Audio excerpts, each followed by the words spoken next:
বহুদিন আগের কথা, শান্তিপুর নামে একটি জঙ্গল ছিল। সেই ছোট্ট জঙ্গলটিতে বাঘ, সিংহ, ভাল্লুক না থাকায় এক হিংস্র দুষ্ট অত্যাচারী শিয়াল বাস করত। দুষ্ট অত্যাচারী হিংস্র শিয়াল সকল নিরীহ পশুদের ধরে ধরে শিকার করে খেত।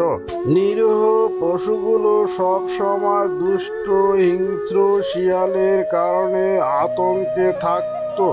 এইদিকে জঙ্গলের পাশে এক আদিবাসী শিকারী তার পোষা কুকুরকে নিয়ে বসবাস করত। জঙ্গলের ভিতর দিয়ে যাওয়ার সময় হরিণের সঙ্গে দেখা হয়ে যায়। আরে হরিণ বন্ধু, কেমন আছো? কি খবর তোমার? দিনকাল কেমন কাটতেছে? বহুদিন পর তোমার সঙ্গে আমার দেখা হলো। বড় ভাই, আমি তেমন ভালো নেই। আমাদের বনে সকল নিরীহ পশুগুলোকে ওই দুষ্ট হিংস্র শিয়াল ধরে ধরে শিকার করে খাচ্ছে বড় ভাই। হরিণ, তুমি যখন আমাকে বড় ভাই ডেকেছ, তাহলে আর কোনো চিন্তা করো না। ওই হিংস্র শিয়ালের আমি একটা ব্যবস্থা করেই ছাড়বো। তাই করুন বড় ভাই, আমরা সব সময় আতঙ্কে থাকি, আমরা বড় বিপদে আছি বড় ভাই।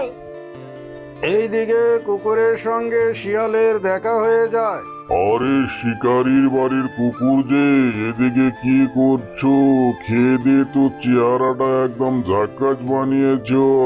শিয়াল বন্ধু, ছোট্ট এই জঙ্গলে বাঘ সিংহ না থাকায় তুমি তো এই বনের রাজা, তাই তোমার একটু ভালো মন্দ খোঁজ খবর নিতে এলাম। আমি ওই শিকারির বাড়িতে থাকি, সব সময় ভালো মন্দ খাই, হাঁস মুরগি খাই। তুমি কালকে এসো, তোমাকে হাঁস মুরগি খাওয়াবো। কালকে সকালে অবশ্যই এসো। তুমি যখন এত করে বলছো, কালকে অবশ্যই শিকারির বাড়িতে আসবো সকালে। আমাকে কিন্তু একটা দেশি মোটা তাজা মুরগি দিও। দেশি মুরগি বহুদিন খাইনি, বুঝলে?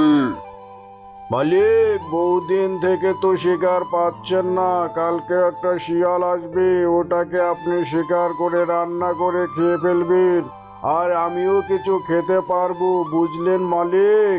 আরে আমার পোষা কুকুর, বহুদিন পর তুই একটা কাজের মতো কাজ করবি। আসুক আসুক, ওই শিয়াল আসুক, ওটাকে আমি শিকার করে খাবো। বহুদিন থেকে পশুর মাংস খেতে পাচ্ছি না, বুঝলে আমার পোষা কুকুর? কুকুরের কথা মতো লোভী শিয়াল দেশি মুরগি খাওয়ার জন্য শিকারির বাড়ি যাওয়ার জন্য রওনা দেয়। আরে বাবা, এখানে তো অনেক কচি কচি দেশি মুরগি দেখা যাচ্ছে। এক একটা করে মুরগি ধরবো আর পকাপক গিলবো। কি যে মজা! শিকারিও বাসায় নেই, কুকুরও বাসায় নেই। এই সুযোগে মুরগিগুলোকে গপাগপ ধরতে হবে আর খেতে হবে, আর দেরি করে লাভ নেই। মালিক, ওই দুষ্ট হিংস্র ভয়ঙ্কর শিয়াল এসে গেছে, আর দেরি করে লাভ নেই। আপনার বিষ মাখা তীর ছুঁড়ে ওই শিয়ালকে শিকার করে ফেলুন মালিক। যেই কথা সেই কাজ। শিকারি তার বিষ মাখা তীর ছুঁড়ে মারলে শিয়ালের শরীরে লাগা মাত্রই শিয়াল পড়ে মরে যায়।